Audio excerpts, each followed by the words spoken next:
Família, no vídeo a seguir, você vai ver uma das maiores emissoras americanas falando sobre tudo que está acontecendo aqui no Brasil.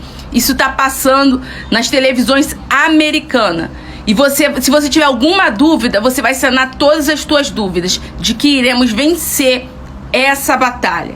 Antes de você sair desse vídeo, curta, comenta e compartilha. Mostre para todo brasileiro o que está passando na televisão americana. Veja.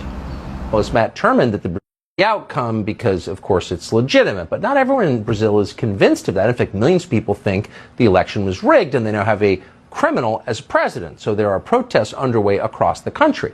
There are reports tonight from investigative journalist Matt Turman that the Brazilian military stands with the incumbent president, Jair Bolsonaro.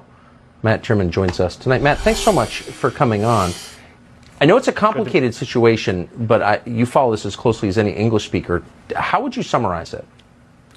Well, you're right. It is a complicated situation. We are in day 29 of mass protests in Brazil, a democratic country with free elections. And we're talking not tens of thousands or hundreds of thousands, but millions. And what looks to be, when all said and done, will be tens of millions. This is the largest democratic protest in possibly human history. And the global media is crickets on this. It is totally being memory holed in real time. But the people are very clear. They do not want to be led by a convicted criminal. And recall, Lula da Silva was convicted in 3 separate courts of 12 charges by 19 judges unanimously, not Bolsonaro appointees. This was years before Bolsonaro.